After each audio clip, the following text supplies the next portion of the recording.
자, 기도 드리시겠습니다. 변화와 회복과 사랑의 주님, 이 예배를 통해 능력의 잔으로 변화되었습니다.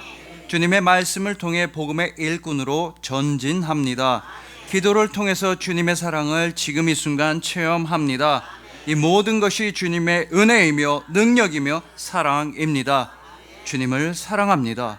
그 참혹한 십자가 위에서도 우리를 바라보시고 우리를 지켜주시고 우리를 사랑하시는 하나님의 어린 양, 우리 주님 예수 그리스도의 이름으로 기도합니다.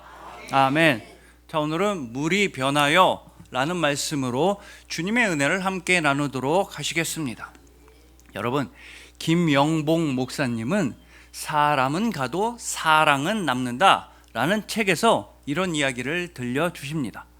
이 목사님네 교회에 연세가 아주 많으시고 또 지병을 오래 앓으셔서 이제 곧 소천하실 때가 다 되신 할아버지 집사님 한 분이 계셨다는 겁니다. 그래서 목사님과 가족들과 또 성도님들은 그 병실에 가서 마지막 임종 예배를 집사님을 위해 드리기로 결정하셨습니다. 비록 집사님 본인은 임종이라는 말을 받아들이기 어려우실지 몰라도 그래도 가족분들의 생각에는 마지막 가시는 그 길 예배와 함께 보내드리고 싶었던 겁니다. 또 목사님이 생각하시기에도 집사님께서 아직 의식이 있으실 때 예배를 통해서 주님께서 담대한 믿음을 집사님께 부어주시기를 간구하는 게 맞다고 생각하셨습니다. 그래서 목사님께서 그 집사님의 병실에 가서 집사님 손을 꼭 잡고, 집사님, 저 김 목사입니다. 예배 드리러 왔습니다. 이랬더니 그 할아버지 집사님은 이미 보이지도 않는 눈으로, 할아버지 집사님은 이때쯤이면 앞이 보이지 않는 상태였는데도 그 목사님의 목소리가 들리는 쪽을 향해서 환하게 웃으시면서 감사합니다 목사님, 할렐루야, 안녕하세요, 이렇게 밝게 인사를 했다는 겁니다. 이 집사님께서 밝게 인사를 하시는 그 순간 이 집사님의 아내 되시는 분은 벌써부터 눈물을 쏟기 시작했습니다. 그동안 남편은 오랜 시간을 누워서 아파하고만 고통만 받아왔는데 임종예배 이 마지막 순간에 환하게 웃는 모습을 보니까 마음이 너무나 슬프면서도 은혜로웠던 것입니다. 자, 이렇게 해서 예배가 시작되고 그곳에 모인 모든 성도님들이 간절히 찬송을 부르기 시작하는데 이 누워 계시던 집사님 몸이 꿈틀꿈틀하는 겁니다. 평소에는 움직일 수조차 없을 정도로 아프셨던 이분이 어떻게 해서든 몸을 막 움직이시려고 하는 겁니다. 그래서 그 자리에 있던 성도님들이 힘을 모아서 찬송을 멈추고 이 집사님을 일으켜 앉게 해 도와드렸습니다.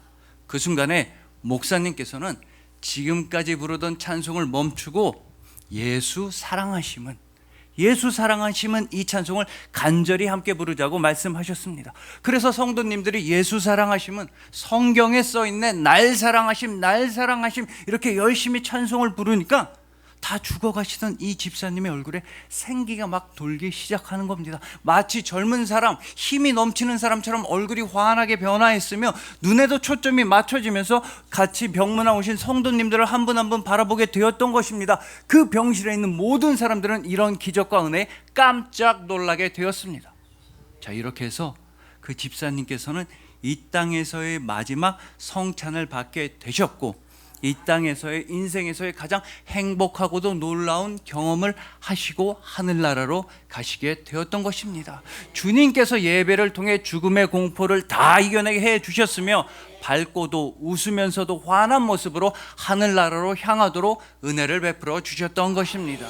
자, 이처럼 오직 주님의 사랑은 우리의 죽음마저도 영원한 생명으로 변화시켜 주시며 우리의 삶 전체를 하늘나라로 변화시켜 주시는 것입니다. 주님의 은혜로 말미암아 전에는 죄인이었던 우리가 이제 주님 앞에 의인이 되었으며, 전에는 아파하고 슬퍼했던 우리가 이제는 치유를 받게 되었으며, 전에는 가난했던 우리가 오직 믿음과 사랑으로서 부요한 그리스도인으로 변화되게 되었던 것입니다.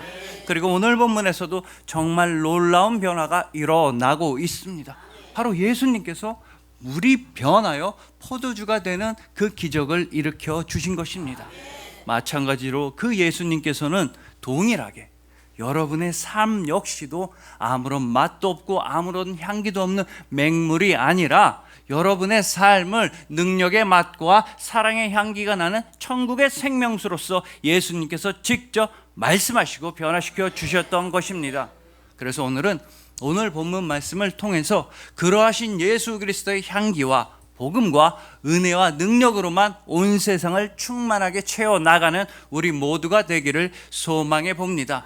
실수가 없으신 예수님께서 직접 가장 좋은 때를 택하셔서 여러분들의 죽음을 생명으로 변화시켜 주시고, 슬픔을 기쁨으로 변화시켜 주시고, 절망을 희망으로 변화시켜 주신 여러분들을 주님의 이름으로 축복합니다.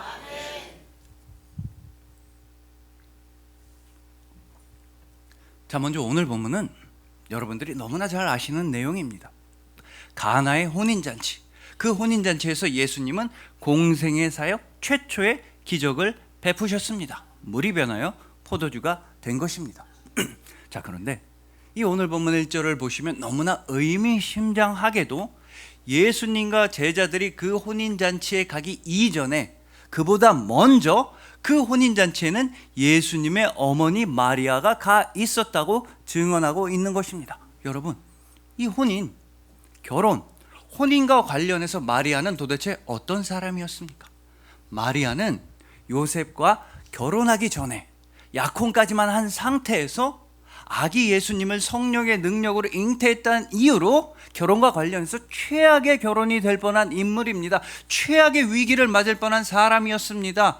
말하자면 동네 사람들한테 돌에 맞아서 죽을 수도 있었습니다. 잘해봤자 약혼자한테 파혼당하는 겁니다. 실제로도요, 약혼자 요셉은 드러내놓지 않고 조용히 마리아와 파혼을 진행하려고 했었습니다. 그렇지만 오직 하나님의 은혜로 말미암아 파혼 없었으며, 이혼도 전혀 없었으며, 소방맞는 일도 전혀 없었습니다. 하나님의 도우시로 말미암아 마리아는 요셉과 함께 행복한 결혼 생활을 할 수 있도록 변화되었던 것입니다. 자, 그런 마리아가 혼인잔치에 먼저 가 있다라는 하나님의 말씀은, 그 사실 자체는 우리로 하여금 이 혼인잔치에는 아마도 어떠한 위기가 있을 수도 있겠구나, 어떠한 문제가 생길 수도 있겠구나, 하지만 예수님께서 그 위기 해결해 주시겠구나, 예수님의 능력으로 말미암아 이 혼인잔치는 행복한 혼인잔치로 변화되겠구나 라는 암시와 복성과 뉘앙스를 하나님의 말씀은 우리에게 주고 계시는 것입니다. 자, 게다가 이 혼인 결혼이라는 것은 한 사람의 인생에 있어서 정말로 큰 변화를 가져오는 사건입니다. 사람의 인생이라는 건 자신의 탄생, 결혼, 또한 출산, 그리고 크나큰 사고와 질병, 자신의 죽음, 이런 사건들을 통해서 사람의 인생은 크게 변화되고 요동치고 출렁이는 것입니다. 여러분, 제 친구들도 결혼을 통해서 진짜로 뼈저리게 큰 변화를 체험했다고 고백합니다. 그 변화가 뭐냐면 아내가 그렇게 변했다는 겁니다. 결혼하기 전에 예전에 여자의 친구일 때만 해도 그 여자친구는 참 예쁘고 착하고 순수하고 귀엽고 세상 물정 아무것도 모르고 내가 지켜줘야 할 것만 같았는데, 딱 결혼을 치르고 나서 여자친구에서 아내로 변화가 되니까 다른 건 모르겠는데 되게 무섭다는 겁니다.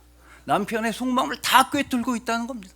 예를 들어 남편이 10,000원짜리 한 장을 몰래 숨겨도 아내들은 이미 다 알고 있습니다. 남편이 친구들이랑 놀다가 30분만 더 놀고 싶은데 1시간만 더, 뭐라고 핑계를 대지하면서 전화를 붙잡으면 그때 아내가 눈치를 채고 이미 전화를 오고 있습니다. 그리고 남편이 눈동자를 굴리는 것만 봐도 30도 돌아갔구나 이 생각하는구나, 아내들은 모두 다 알고 있는 것입니다. 자기들이 궁예도 아니면서 아내들은 관심법을 무지하게 씁니다. 이 세상에 그 어떤 명탐정, 형사, 프로파일러가 온다 하더라도 대한민국의 아내들보다 분석을 더 잘할 수는 없는 것입니다. 역시나 이 남편의 속에 있는 갈빗대로 만들어져서 그런지 남편의 속에 아주 들어가 앉아 계신 분들이 우리 아내님들인 것입니다. 자, 그러니 이런 아내님과 결혼을 하는 그 혼인잔치, 그 얼마나 소중하고 중요한 날이겠습니까? 그런데 그렇게 중요한 혼인잔치에 가장 중요한 포도주가 똑 떨어진 것입니다. 가장 중요한 날에 가장 필수적인 음식과 음료가 똑 떨어져 버린 것입니다. 자, 우리식으로 말해보자면 이거는 결혼식장에서 이제 하객분들한테 식권을 한 장씩 나눠주는데 식권이 다 떨어진 상황과 똑같습니다. 정말 민망하고 면목도 없고 하객분들한테 욕을 엄청 먹게 된 상황인 것입니다. 그리고 여러분, 저는 실제로도 이런 결혼식을 본 적이 있습니다. 예전에 제가 대학원 다닐 때 정말 친했던 선배 형님 한 분께서 결혼을 하게 되셨습니다. 그 형님은 물론 목사님이셨는데 상대적으로 늦은 나이에 50살이 넘어서 51살, 2살 이때 결혼을 하셨습니다. 이렇게 늦장가를 가시니까 저희 후배들은 엄청 다 신나서 결혼식장에 가서 도와드릴 수 있는 일이라는 일은 다 기뻐서 즐거운 마음으로, 자원하는 마음으로 열심히 도와드리고 있었습니다. 근데 그 형님과 형수님께서 계산을 잘못하신 겁니다. 그분들의 계산보다 하객분들이 훨씬 더 많이 오셨습니다. 식권은 이미 다 떨어졌습니다. 더군다나 하필이면 그분들이 결혼식을 치른 그 결혼식장이 대학교 안에 있는 교우회관이었습니다. 대학교 안에 있는 건물이라 출장 뷔페를 불러서 결혼식을 치른 겁니다. 그러다 보니 미리 예약한 인원보다 더 많은 음식은 준비가 안 되는 겁니다. 돈을 아무리 많이 준다고 해봤자 출장 뷔페라서 더 많은 음식을 만들 수가 없었습니다. 그래서 하는 수 없이 부랴부랴 그 결혼식장 바로 옆에 있는 고급 중식당을 섭외해서 식권을 못 받으신 하객분들을 거길로 모셨습니다. 물론 식대야 그 출장 뷔페 1인당 식대보다 고급 중식당 코스 요리가 훨씬 더 돈이 더 많이 들었지만 안 그럴 수는 없었습니다. 결혼식장까지 와주신 하객분들을 그냥 돌려보내는 건 말도 안 되는 일이며 정말 미안한 일이기 때문입니다.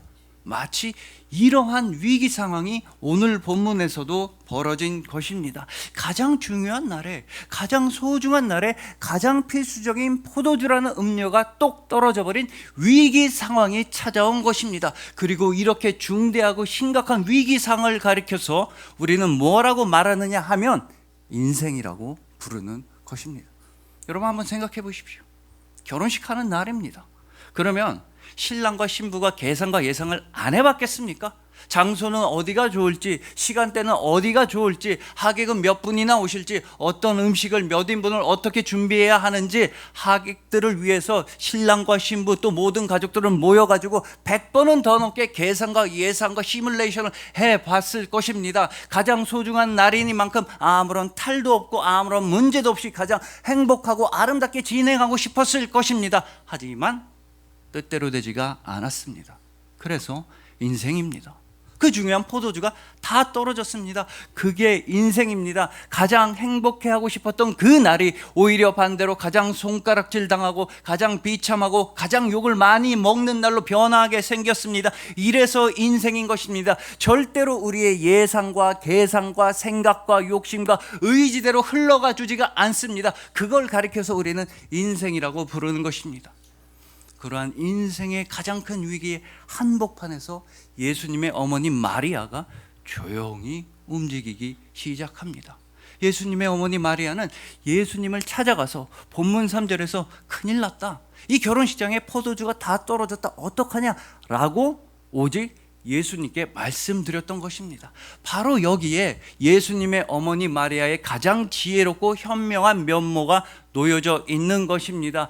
마리아는 다른 사람이 아니라 오직 예수님께만 말씀드렸던 것입니다. 포도주가 없다고 연회장을 찾아간 것도 아니고 신랑의 아버지 신부의 어머니를 찾아간 것도 아니고 가장 큰 위기가 찾아오니까 마리아는 오로지 한 분 예수님께만 찾아가서 말씀을 드렸습니다.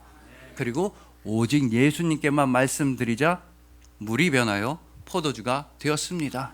위기가 변하여 잔치가 되었습니다. 슬픔이 변하여 기쁨이 되었으며 절망이 변하여 희망이 되었던 것입니다. 그 모든 변화의 중심에는 우리 주님 예수 그리스도께서 계시는 것입니다. 여러분, 지금 우리가 모여있는 이 자리에는 오늘 본문에서처럼 포도주가 다 떨어진 것처럼 가장 큰 위기를 겪고 계신 분 분명히 있으실 것입니다. 너무나 가난하고 힘들고 아파서 도움이 간절히 필요하신 분 이 자리에 있으실 것입니다. 저도 그렇습니다. 왜냐하면 우리는 다 이 인생을 겪어내고 있는 중이기 때문입니다. 우리 모두는 다 이 인생을 참아내면서 견뎌내면서 또한 버텨내면서 인생을 겪어내고 있는 중입니다. 하지만 여러분에게는 정답이 있습니다. 그 정답을 예수님의 어머니 마리아는 알고 있었으며 여러분들도 확실히 알고 계십니다. 정답은 오직 우리 예수님이십니다. 여러분들한테 정말 큰 위기 상황이 닥쳐왔다. 그러면 여러분이 달려갈 곳은 오직 예수님 한 분이십니다. 여러분들이 가난하고 아프고 힘들고 문제가 생겼다. 그러면 당연히 예수님께 말씀드리셔야만 하는 것입니다. 여러분들이 외롭고 슬프고 마음이 힘들다. 오직 예수님만 의지해야 하는 것입니다. 그러면 반드시 예수님께서는 여러분의 삶을 변화시켜 주십니다. 물이 변화해 포도주가 된 것 같이 예수님께서는 여러분들의 삶을 능력과 소망과 하늘나라로 변화시켜 주시는 것입니다. 예수님을 믿는 자에게는 능히 하지 못할 일이 없는 것입니다. 그러니 부디 이 인생이라고 하는 위기요, 인생이라고 하는 함정과 인생이라고 하는 절망에만 빠져서 인생만 바라보지 마시고 우리 주님 예수 그리스도를 바라보시길 소망합니다. 정말로 내 인생에 있어서 뭔가가 달라지고 변화되고 싶으시다면, 정말로 내가 뭔가를 해보고 싶으시다면 반드시 예수님께 말씀드리시고 기도하시길 소망합니다. 마치 물이 변하여 포도주가 된 것처럼 오직 예수님의 말씀과 예수님의 능력으로 말미암아 모든 안 좋은 일들이 좋은 일로 변화되시고 또 모든 좋은 일들은 더욱 좋은 일로 변화되시는 여러분들을 주님의 이름으로 축복합니다.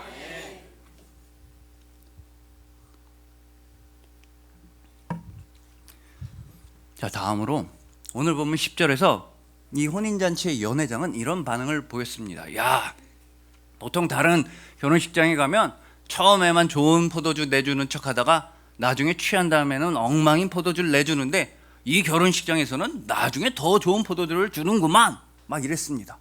하지만 여러분, 이 연회장처럼 이런 사고방식을 가지고 다른 사람들과 관계를 맺는다거나 장사를 하시면 절대 안 되는 것입니다. 나의 기쁨과 나의 이익을 위해서만 이기적으로 계산적으로 다른 사람을 만나게 되면 나중에 훨씬 더 큰 낭패를 보게 되어 있습니다. 예를 들어서 뭐 사과 장사를 한다고 하면서 사람들이 지나다니면서 한 번에 볼 수 있는 그 사과 상자 윗부분에만 예쁘고 맛있고 윤이 나는 사과를 놔두고 사람들이 잘 안 본다고 해서 상자 속에는 깊은 곳에는 벌레 먹고 썩은 그런 사과를 넣어둔다면 그런 사과 장사는 금방 망하게 되어 있는 것입니다. 여러분, 예전에 골목식당이라고 하는 TV 프로그램이 있었습니다. 그 프로그램에서는 대한민국에서 뭐 장사, 요식업으로 알아준다고 하는 백종원 대표께서 출연하셨습니다. 그런데 그분이 잘 안 되는 식당 사장님들한테 하는 조언과 충고는 거의 다 비슷한 내용이었습니다. 사장님들한테 절대로 사장님 몸이 고단하고 힘들고 피곤해야지, 사장님이 몸이 고생해야지 손님들이 즐거워하고 행복해진다. 절대로 원가를 속여서도 안 되고 위생 상태가 불량해서도 안 되고 손님들을 속여서는 안 된다. 돈만 보고 잠깐 반짝 장사해서는 안 되고 길게 봐야 한다. 뭐 TV에 출연했다고 해서 사람들이 줄 서고 한다고 신나가지고 초심 잃어버리면 그러면 반드시 6개월 안에 망한다. 이런 조언을 했던 것입니다. 그러나 오늘 본문의 연회장과 또한 더불어 지금 이 세상의 많은 사람들은 이런 사고방식과는 정반대로 움직이고 행동하고 있습니다. 아니, 처음에만 좋은 포도주 주면 돼. 나중엔 몰라. 상관없어. 좋은 게 좋은 거지. 이것이 바로 이 세상의 운영 방식입니다. 정직함과 신실함, 거룩함, 아름다움, 이런 귀중한 가치들이 점점 사라져 가고 있습니다. 많은 사람들이 그냥 내 눈앞에 있는 돈만 챙기려고 하고 내가 잘 나가기 위해서라면 다른 이웃들의 아픔과 슬픔을 전혀 안중에도 두질 않는 것입니다. 그렇기 때문에 하나님의 말씀인 오늘 본문 9절은 이 어리석은 연회장을 가리켜서 이렇게 말씀하는 것입니다. 연회장은 물로 된 포도주를 맛보고도 어디서 났는지 알지 못하되. 자, 연회장은 이 포도주에 대해서 맛을 보고도 먹어 놓고서도 알지 못했습니다. 그러나 이 말씀은 뭐 단순하게 연회장이 포도주의 출처를 몰랐다, 포도주의 정체를 몰랐다, 참맛을 몰랐다, 이런 의미는 전혀 아닌 것입니다. 오히려 연회장은 예수님을 알지 못했다는 뜻입니다. 자신의 기쁨과 나의 이익과 나의 즐거움 그저 나한테만 집착하고 빠져 있으니 그 중요한 예수님을 알지 못했던 것입니다. 하지만 반대로 예수님의 말씀에 순종한 사람들은 알게 되었습니다. 예수님의 말씀에 그대로 순종한 사람들은 예수님을 확실하게 알게 되었으며 예수님을 확실하게 의지하게 되었으며 예수님을 확실하게 믿게 되었던 것입니다. 여러분, 예수님의 어머니 마리아가 이 혼인잔치에 있는 하인들한테 했던 말은 과연 무엇입니까? 본문 5절을 보시면 예수님이 무슨 말씀을 하시든지 그대로 하라, 그대로 하라는 것이었습니다. 즉 예수님 말씀에 있는 그대로 순종하라는 것이었습니다. 그렇게 되자 예수님의 말씀에 순종하게 되자 물이 변하여 포도주가 되었습니다. 또한 예수님의 말씀에 순종한 하인들은 확실하게 예수님을 알게 되었던 것입니다. 다시 오늘 본문 9절입니다. 연회장은 물로 된 포도주를 맛보고도 어디서 났는지 알지 못하되 물떠온 하인들은 알더라. 물떠온 하인들은 알더라. 여러분, 이 말을 다르게 번역해 보면 순종한 하인들은 알더라. 순종한 사람들만큼은 예수님을 알더라. 오직 순종 가운데 예수님을 알아가는 지식이 있더라. 바로 이 말씀인 것입니다. 그리고 이렇게 순종을 통해서 주님을 더욱더 알아가고 사랑하고 섬겼던 그런 아름다운 사례가 우리나라 대한민국에도 있었다고 유기성 목사님은 본인의 책에서 말씀하십니다.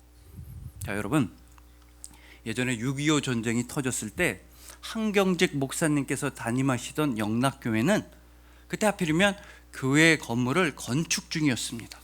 근데 6.25가 터지게 되니까 한경직 목사님은 속으로 이제 내가 진짜 순교할 때가 되었구나 라는 결심을 하셨습니다. 왜냐하면 예전에 일제강점기 때 신사참배를 하셨던 그 일로 계속해서 마음이 아프시고 죄송스럽고 죄책감이 드셨던 목사님께서는 6.25 전쟁이 터지니까 이제 드디어 내가 주님을 위해서, 나라를 위해서, 민족을 위해서 죽을 각오가 되어 있다라고 결심하셨습니다.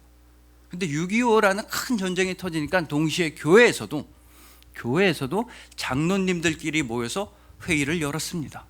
근데 그때 당시 건축 중이던 영락교회 건축위원장은 김응락 장로님이라고 하는 분이셨습니다. 이분은 당시에 45살밖에 안 되신 굉장히 젊은 장로님이셨습니다. 근데 이 젊은 김응락 장로님께서 장로님 회의 중간에 일어나서 매우 강력하게 이런 주장을 하시는 겁니다. 장로님들이 더 잘 아실 겁니다. 우리 한경직 목사님 절대로 피난 가실 분이 아닙니다. 그러니까 우리 장로님들이 목사님을 뭐 체포를 하든지 손발을 묶든지 간에 밤에 그냥 몰래 들쳐업고 가든지 간에 우리 목사님 좀 장로님들이 대구까지만 피난시켜 주십시오. 저야 건축위원장이니까 제가 서울에 남아서 교회를 지키겠습니다. 장로님들은 우리 목사님 좀 제발 안전하게 피난시켜 주십시오. 이렇게 강력하게 주장했던 겁니다. 하도 강권을 하시니까 그래서 실제로 다른 장로님들께서 한경진 목사님을 모시고 대구로 피난을 갔고 이 김응락 장로님 혼자서 서울에 남아 교회를 지키셨습니다. 그리고 며칠 뒤에 장로님은 교회에 기도를 하러 가시던 중간에 교회 문 앞에서 인민군과 딱 마주치게 되셨습니다. 그랬더니 인민군이 장로님 보고 너 누구냐? 너 뭐하는 놈이냐? 뭐하러 가는 길이냐? 막 이렇게 협박하고 겁을 줬습니다.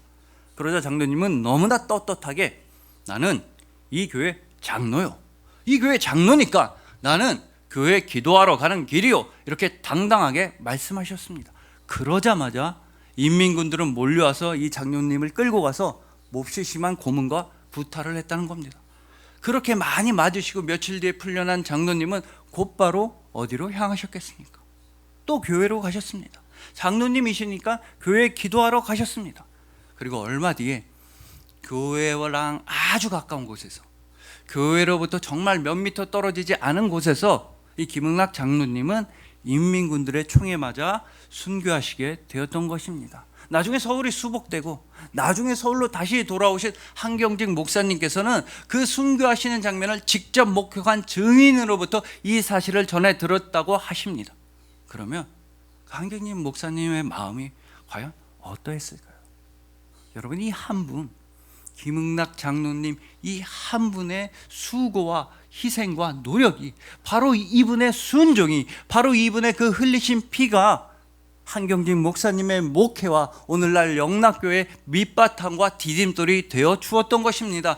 똑같이 마찬가지로 여러분 한 분 한 분의 순종을 통해서 이 땅에는 하나님 나라가 임하게 되는 것입니다. 여러분들의 순종 가운데 예수 그리스도의 향기가 충만하게 넘쳐나는 것입니다.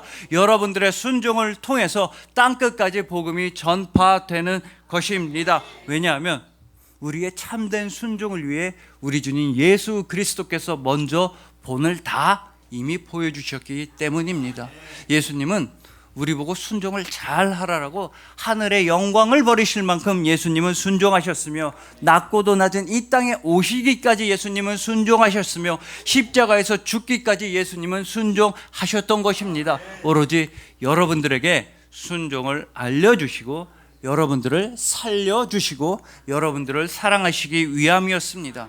그러니 부디 그 순종의 주님 예수님을 본받아가고 닮아가는 순종의 그리스도인이 되시기를 소망합니다. 오직 순종을 통해서 예수님을 더욱더 알아가고 더욱더 의지하고 더욱더 사랑하시길 소망하는 것입니다. 물이 변하여 포도주가 되듯이 순종을 통해서 여러분들 삶 전체가 하늘나라와 아름다움과 신실함과 거룩함으로 변화되시는 여러분들을 주님의 이름으로 축복합니다.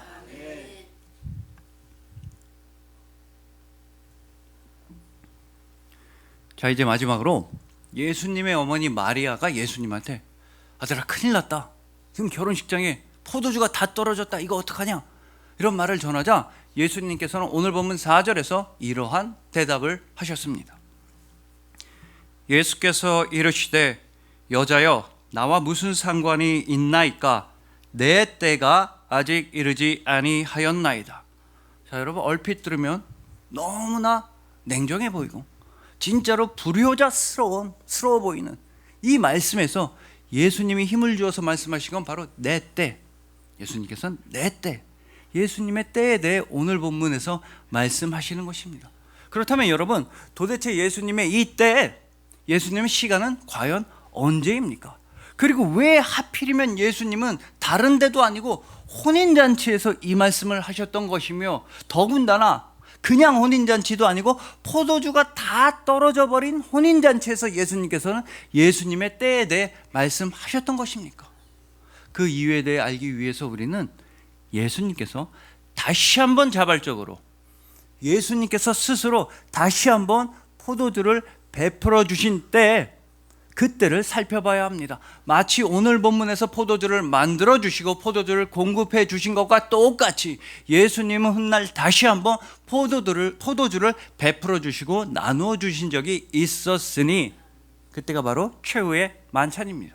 이 최후의 만찬에서 예수님은 제자들에게 포도주를 나누어 주시면서 마태복음 26장 28절에서 이런 말씀을 하셨던 것입니다.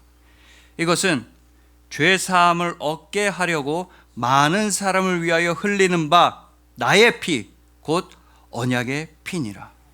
자, 그러므로 예수님께서 나누어 주시는 생명의 포도주는 곧 예수님의 피, 예수님의 보혈이었던 것입니다. 그렇기 때문에 오늘 본문에서 예수님께서 말씀하셨던 그 예수님의 때, 예수님께서 진정으로 포도주를 다시 한번 나눠주셔야 하는 그 예수님의 시간, 예수님의 때와 시간은 바로 십자가의 때였으며 십자가의 시간이었다는 것입니다. 오로지 예수 그리스도의 죽음이었습니다.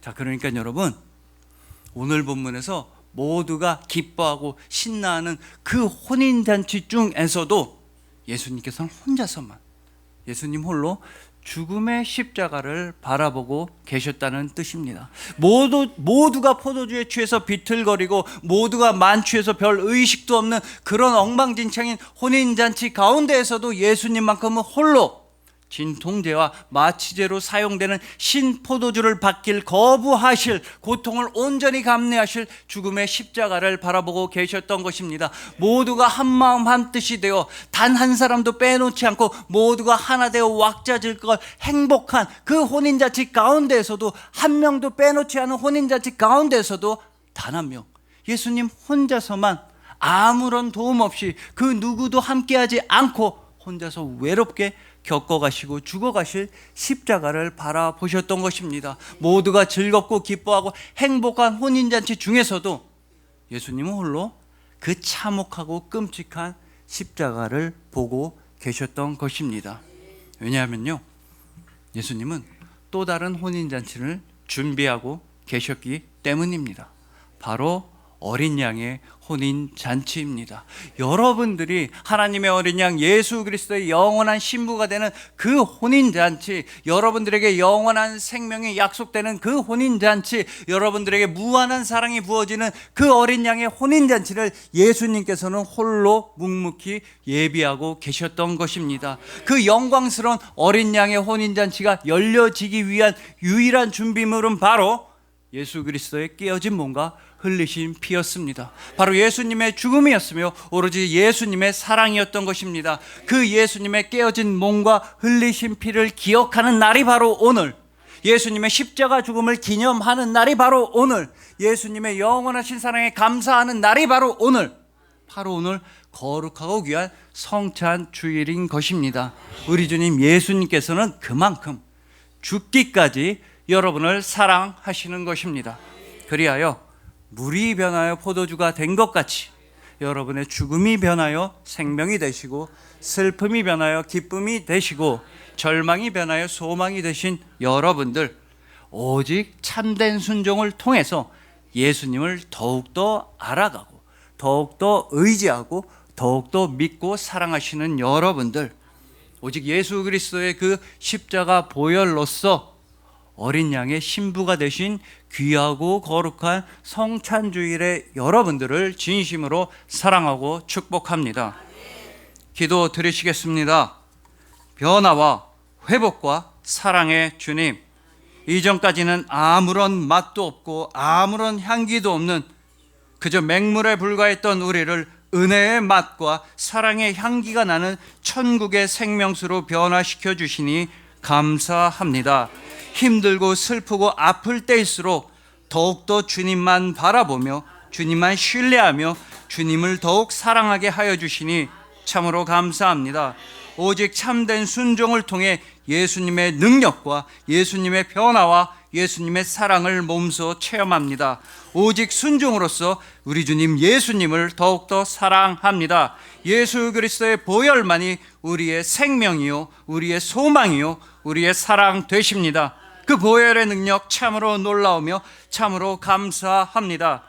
그 참혹한 십자가 위에서도 우리를 바라보시고 우리를 지켜주시고 우리를 사랑하시는 하나님의 어린 양 우리 주님 예수 그리스도의 이름으로 믿으며 감사하며 사랑하며 기도합니다. 아멘.